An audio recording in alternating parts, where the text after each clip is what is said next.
तुला तर अंदाजच नाही ये अहो चला लवकर किती उशीर करताय चला पटापटा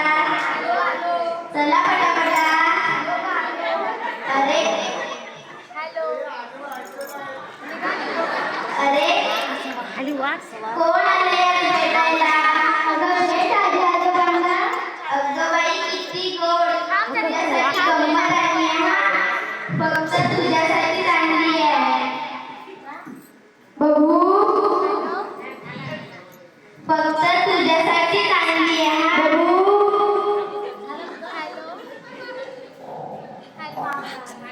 खाली वाटतच नाही खरोखरच जिबली बघ अहो ठेवा अच्छा काल मी मागितले तर म्हटली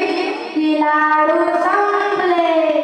मला माहिती होते ना दर महिन्याच्या 30 तारखेला तुम्ही तर लेकरांना घेऊन येते म्हणून त्यांच्यासाठी जपून ठेवले होते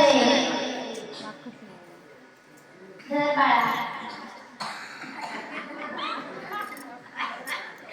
ओ माय गॉड माझी आजी पण सेम असेच लाडू बनवायची मी तेव्हा लहान होते ना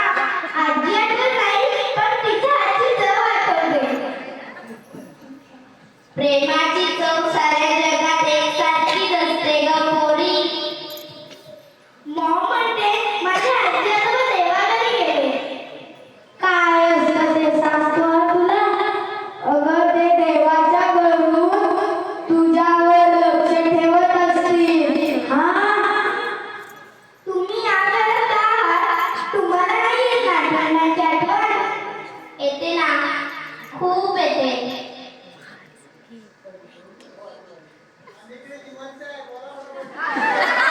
असो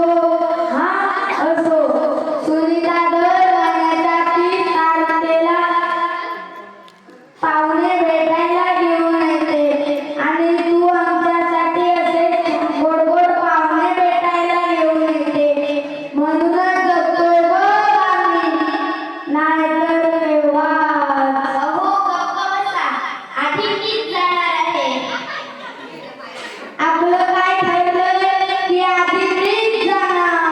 आपलं असं काहीच ठरलं नव्हतं आधी मीच जाणार माझ्यावर बोलणं झालंय हा माझं पण वर बोलणं झालंय हा आधी मीच जाणार आजी आजोबा तुम्ही लहान आहात का हे पाहुणे काय समजतील तुम्हाला की हे आजी आजोबाचं भांडण करतायत काय असतं ते सांगतो तुला कधी भांडण कधी रुसवा दिवसभरासाठी विषय मिळतो आणि जगण्याला निघतो बोल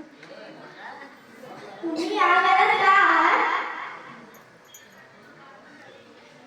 विसरली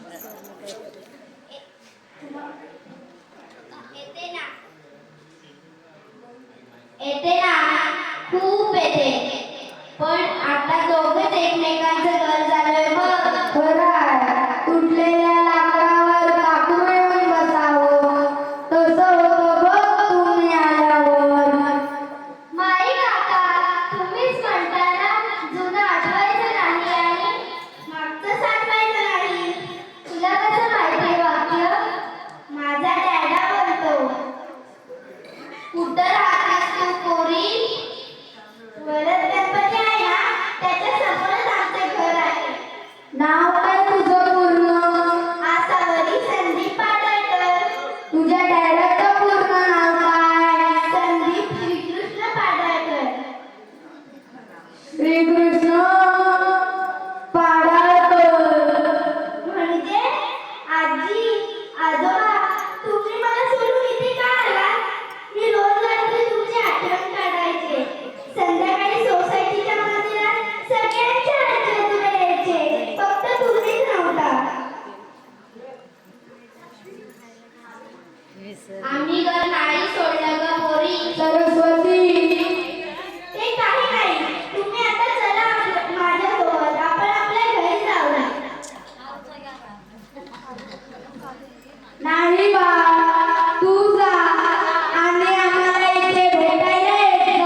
तुम्हा